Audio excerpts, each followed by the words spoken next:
Praise the lord, hallelujah. प्रभु यीशु मसीह में आप सबका स्वागत है। प्रभु यीशु हम सबको स्वर्गीय आशीष से भर दिया है। प्रभु यीशु के नाम से मांगते हैं, आमीन। धन्यवाद। परमेश्वर के लोगों, आज हम इफिसी 5 पवित्र शास्त्र बाइबल की किताब इफिसी 5 और 4 आयत और निर्गमन का 33 अध्याय और 3 और 4 आयत और यहोशू की किताब 3 और 5 ये अध्याय से और ये आयत से हम बात करेंगे। परमेश्वर के लोगों, आज आप अच्छे दिन देखना चाहते हैं, आशीर्वादित जीवन जीना चाहते हैं, तो आप अपनी जीभ को वश में रखिए। हाँ, परमेश्वर के लोगों, अपनी जीभ को, अपने होठों को कपटी बातें करने से रोकिए। अपनी जीभ को झूठ बोलने से रोकिए। हाँ, हम में से कुछ लोग झूठ आसानी से बोल देते हैं और कहते इसमें क्या बड़ी बात है, बड़ा झूठ थोड़ा ना बोला है। ऐसे हम में से कुछ लोग झूठ बात आसानी से बोल देते हैं। अगर परमेश्वर के लोगों, आप प्रभु में हैं तो आपको झूठ नहीं बोलना चाहिए। हाँ, झूठ नहीं बोलना चाहिए, क्योंकि झूठ से परमेश्वर पिता को क्रोध आता है। हाँ, प्रभु कंटाल जाते हैं झूठों से। तो अपनी जीभ को अपने वश में रखिए, और अगर झूठ बोलना हो जाता है तो अपनी जीभ को और अपने आप को परमेश्वर को समर्पित कर दीजिए और प्रभु से प्रार्थना कीजिए कि प्रभु, हम कभी झूठ न बोले, ऐसे हमें जीभ दो। हाँ, हम कभी गलत कोई गंदा शब्द को, कोई ठट्ठा बात न करे, ऐसे हमें जीभ दो, ऐसा हमें वरदान दो। ऐसे हमें प्रार्थना हमारे जीवित परमेश्वर पिता प्रभु यीशु और यहोवा देव को करनी चाहिए। परमेश्वर के लोगों, एलीसा ने गेहजी को कहा कि तू नामान कोढ़ी के पीछे क्यों गया? तो गेहजी ने आराम से, बड़ी आसानी से एलीसा को का जवाब दिया, कहाँ गया मैं? जबकि वो गेहजी नामान कोढ़ी के पीछे धन की लालच में गया था। वो सेवक के पास गया था, वो भविष्यवक्ता के पास गया था। लेकिन जब एलीसा ने पूछा तो आसानी से गेहजी ने कह दिया कि मैं कहाँ गया था। वो झूठ बोला। तो एलीसा ने कहा, क्या तू गया? तेरे साथ मेरा आत्मा नहीं था क्या? मेरा आत्मा तेरे साथ था। तू जहाँ गया वहाँ मेरा आत्मा तेरे साथ था। तो तूने मेरे साथ झूठ बोला, प्रभु के सेवक के पास झूठ बोला। आज हम में से कई लोग ऐसे होते हैं कि प्रभु के सेवक के साथ भी झूठ बोलते हैं। हाँ, प्रभु के सेवक के साथ भी ठट्ठा करते हैं, मस्करी करते हैं। तो फिर एलीसा ने गेहजी को कहा कि अगर तूने झूठ बोला है तो तुझे नामान जैसा कोढ़ तुझे, तेरी आने वाली संतान और तेरे आने वाली सभी पीढ़ियों पर कोढ़ बना रहेगा, कोढ़ होगा। और अभी एलीसा ने बोलना ही पूरा किया था और तुरंत गेहजी के सर में और उसके शरीर में पूरा कोढ़ बन गया। वो पूरा कोढ़ी हो गया। ये गेहजी को झूठ बोलने की सज़ा प्रभु परमेश्वर पिता ने दी। प्रभु के सेवक एलीसा के साथ झूठ बोलने की सज़ा गेहजी को मिली और गेहजी पूरा कोढ़ी हो गया, और अपने वंश के लिए भी उन्होंने पूरा कोढ़ मोड़ लिया झूठ बोलने से। परमेश्वर के लोगों, अब्राहम भी झूठ बोला था। हाँ, लेकिन परमेश्वर पिता ने पकड़ लिया था। परमेश्वर के लोगों, मूसा के जब इज़राइल से, वो मिस्र से इज़राइलियों को लेकर आ रहे थे जंगल में से, पानी की वहाँ ज़रूरत थी। तो प्रभु ने कहा चट्टान से लकड़ी मार।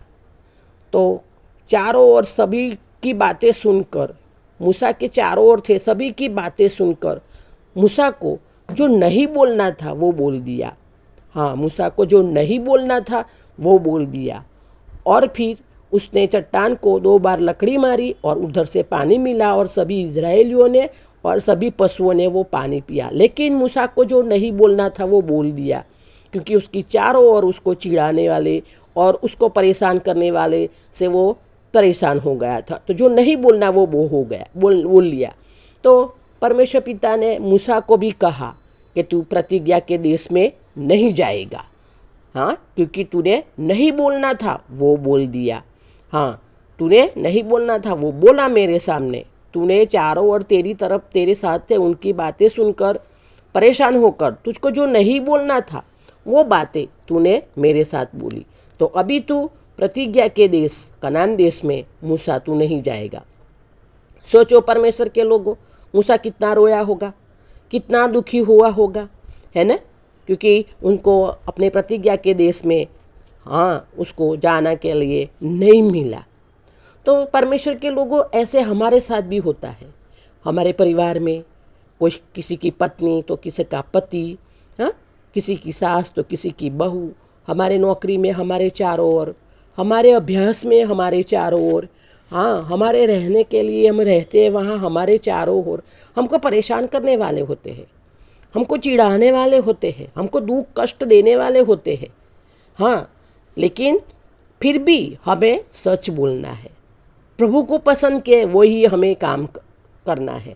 हमारे जीभ को हमें हमारे प्रभु के वश में रखना है।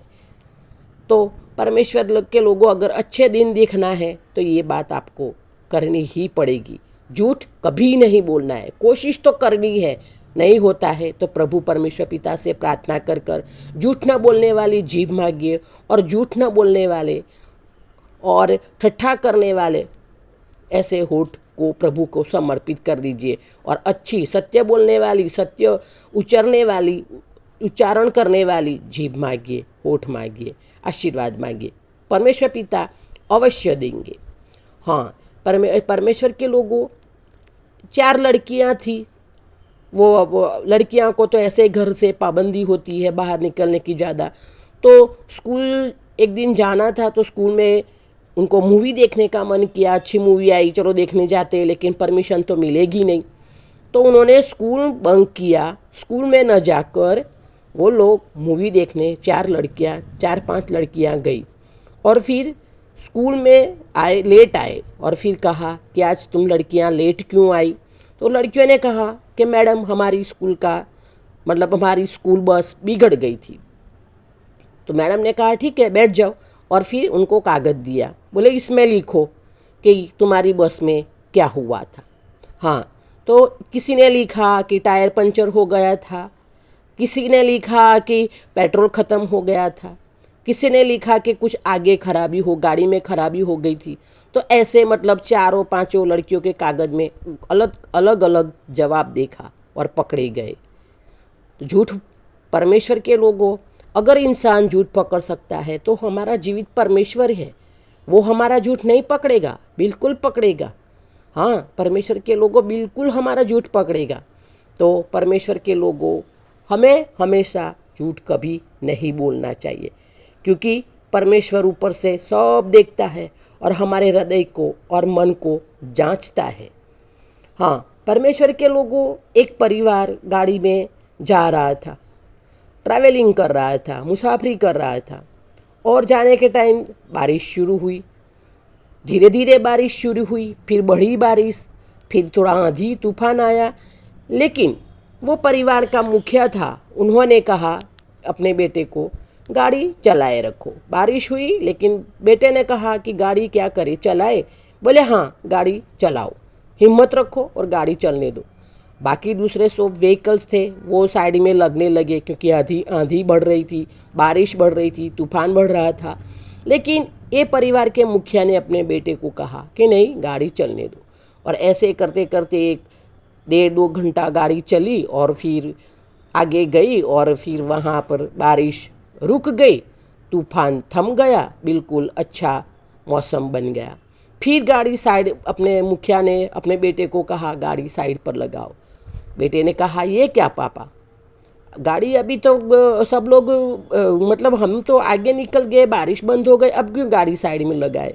लेकिन गाड़ी पापा ने बोला गाड़ी लगाओ साइड में, और गाड़ी लगाई। सब लोग नीचे उतरे, पूरा परिवार नीचे उतरे, और फिर कहा कि देखो पूरा रोड देखो, रोड पे कोई ना बाइक है, ना बस है, ना कार है, कुछ भी नहीं है ना। सब लोग तूफान में रुक गए, थम गए, लेकिन हम आगे बढ़े। हम आगे बढ़ते रहे और हमको कुछ नुकसान या हमारा कोई हानि नहीं हुआ। क्यों? क्योंकि जीवित परमेश्वर पिता हमारे साथ है। जीवित परमेश्वर पिता यहोवा देव बाप प्रभु यीशु हमारे साथ है, जो हमारी रक्षा करते हुए बारिश से, आंधी से, तूफान से हमारी रक्षा करते हुए हमें यहाँ तक ले आया। और अभी बारिश रुक गई, थम गई, तूफान भी थम गया, आंधी भी थम गई। तो परमेश्वर के लोगों, अगर आपको आशीर्वादित जीवन जीना है, हाँ आपको आशीर्वादित जीवन जीना है, प्रभु में जीवन जीना है, तो अपने प्रभु को साथ में रखिए, अपने प्रभु को साथ में, परमेश्वर पिता को संग रहिए। क्योंकि जब परमेश्वर हमारे संग होता है तो हमारे परिवार में सफलता होती है, हमारे नौकरी धंधे में सफलता होती है, व्यापार में सफलता होती है, हाँ हमारी खेती किसानी में आशीर्वादित होता है और सफलता होती है। कब? जब परमेश्वर होता है, हाँ हमारे साथ परमेश्वर होता है।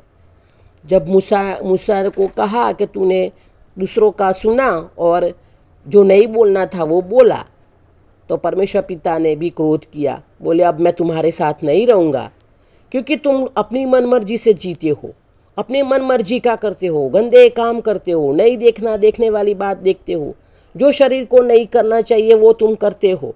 अभी मैं आपके साथ नहीं रहूँगा, क्योंकि मैं ऐसे लोगों मुझे पसंद नहीं है। झूठ बोलते हैं, जो हम में से कई लोग झूठ बोल लेते हैं, आसान बात समझते, चोरी भी कर लेते हैं वो भी आसान बात समझते हैं, व्यभिचार भी कर लेते हैं वो भी आसान बात कर लेते हैं। हाँ कुछ लोग दोगली बातें भी करते हैं, दो अर्थी बातें करती है। परिवार में अगर कोई पड़ोस की लड़की आ जाए तो उसको भी चिकनी चुकनी बातें में फंसाने की कोशिश करते हैं। ट्रैवलिंग में, हाँ कहीं भी रेलवे स्टेशन में कहीं भी जाओ तो वो दोगली बातें, मतलब दो अर्थ की बातें करते हैं, ठट्ठा करते हैं। तो परमेश्वर बोलते हैं मुझे ऐसे नहीं पसंद, मुझे ऐसे लोग मुझे नहीं चाहिए, मैं आप सब लोगों के साथ नहीं रहूँगा। तो परमेश्वर ने ऐसा कहा तो मूसा ने फिर रोया। उसके परमेश्वर पिता को मूसा ने विनती की, आजीजी की, हाँ रिक्वेस्ट किया कि प्रभु परमेश्वर पिता जब आप हमारे पास नहीं रहोगे तो हम जंगल में से पार कैसे आएंगे? जंगल में हमारा पोषण कौन करेगा? रात दिन हमारी रक्षा कौन करेगा? हम शत्रुओं का सामना प्रभु कैसे करेंगे? तो आप हमारे साथ हमेशा रहिए। मेघ स्तंभ और अग्निस्तंभ के द्वारा प्रभु आप हमारी रक्षा करते हैं, ऐसे कीजिए, हमारे साथ रहिए प्रभु परमेश्वर पिता। क्यों? क्योंकि आपके बिना हम कुछ नहीं कर सकते। मूसा ने ऐसा कहा। परमेश्वर पिता ने कहा कि ठीक है, अगर ऐसा है तो फिर तुम शुद्ध और पवित्र बने रहो, पाप से दूर रहो, क्योंकि पाप का दंड तो मृत्यु है। हाँ पाप का दंड तो मृत्यु है, और मृत्यु नरक की ओर ले जाता है। हाँ मृत्यु की ओर ले जाता है। तो आप पाप से दूर रहिए, सारे गंदे कामों से दूर रहिए। और ऐसे परमेश्वर पिता ने मूसा से बात की। यहोशू की किताब में बताता है 3 अध्याय और 5वीं आयत में यहोशू बताता है कि कल परमेश्वर पिता तुम्हारे बीच में आश्चर्य कर्म करेगा। हाँ यहोशू की किताब 3 और 5 में ये बात कहते हैं कि कल परमेश्वर पिता हमारे बीच आश्चर्य कर्म करेगा।